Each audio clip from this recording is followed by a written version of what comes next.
Assalamualaikum warahmatullahi wabarakatuh. Sebelumnya, perkenalkan, nama saya Puja Nur Indah. Saya mahasiswa dari Institut Agama Islam Bunga Bangsa Cirebon. Saya dari Prodi Ekonomi Syariah. Di sini saya akan memaparkan materi yang bertema Pancasila dalam tatanan keislaman dan keindonesiaan. Di sini saya akan menjelaskan materi yang berjudul Pandangan Nurcholish Madjid tentang Pancasila dalam Islam dan Negara. Di sini saya akan menjelaskan materi yang berjudul Pandangan Nurcholish Madjid tentang Pancasila dalam Islam dan Negara. Pancasila tampaknya mengalami kemunduran dari waktu ke waktu. Kemunduran ini terjadi pada hampir semua komponen bangsa, termasuk pada mereka yang berada di dunia pendidikan.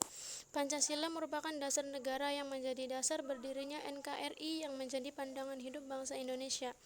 Pancasila sekarang juga berhadapan dengan tantangan dari ideologi lain.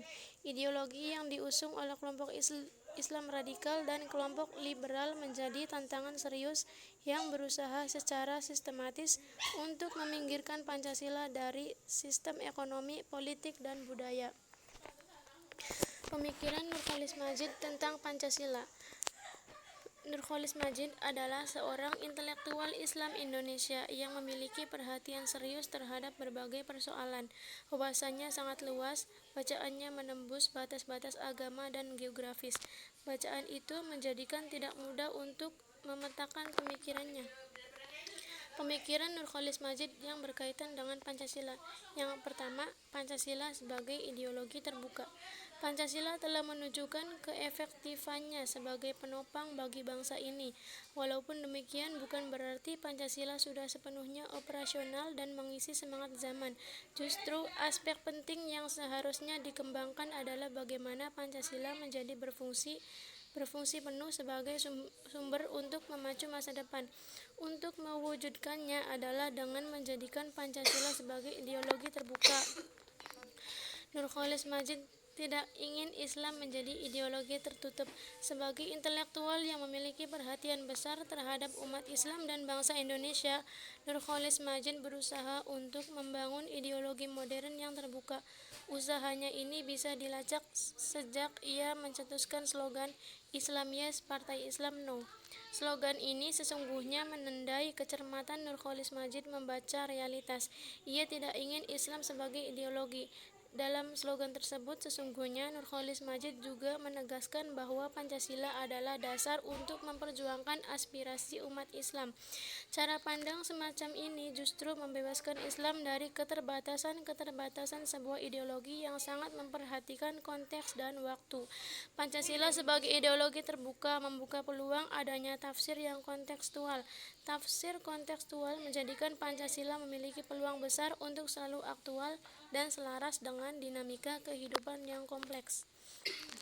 Yang kedua, Pancasila sebagai common platform.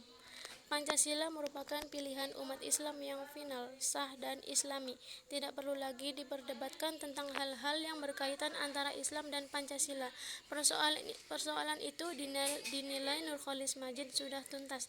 Agenda yang justru menjadi tantangan adalah bagaimana mengisi dan menjalankan nilai-nilai Pancasila secara adil dan konsisten.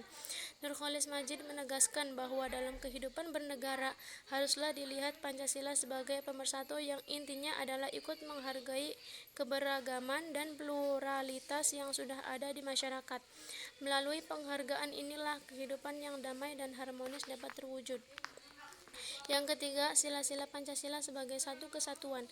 Terwujudnya sebuah sistem pemerintahan yang menguntungkan semua orang tanpa membedakan latar belakang agama dan asal-usulnya.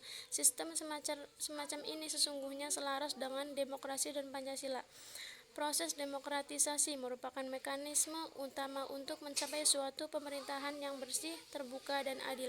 Metode yang penting untuk mewujudkannya adalah melalui pembentukan suatu koalisi politik lebih luas di antara orang-orang yang satu sama lain memiliki perhatian terhadap demokrasi yang menuntut keterbukaan sikap. Yang keempat, utama Islam dan Pancasila. Yang keempat, umat Islam dan Pancasila. Pancasila merupakan adopsi paling netral terhadap keanekaragaman dan kemajemukan di Indonesia. Menurut Majid, Indonesia bukanlah negara teokratis, bukan pula negara sekuler. Ia adalah negara yang berlandaskan Pancasila. Sila-sila yang ada dalam Pancasila sekarang ini sudah sangat akomodatif dalam memahami keberagaman tersebut, terutama pasal 1 yang berbunyi Ketuhanan yang Maha Esa. Relevansi rekonstruksi Pancasila dalam konteks kehidupan Indonesia sekarang. Rekonstruksi ini diharapkan dapat mengisi celah kekurangan pemikiran Pancasila kalangan intelektual, khususnya intelektual Muslim. Rekonstruksi ini diharapkan dapat memberikan kontribusi pemikiran maupun tindakan di tengah semakin melemahnya aktualisasi Pancasila dalam kehidupan sehari-hari, sebagai bahan pemikiran untuk memperkaya kajian tentang Pancasila di Indonesia. Ya, cukup sekian pemaparan materi dari saya. Semoga materi ini dapat mengedukasi teman-teman sekalian. Jangan lupa like, comment, share, and subscribe. Ya, cukup sekian dari saya. Kurang lebihnya mohon maaf. Wassalamualaikum warahmatullahi wabarakatuh.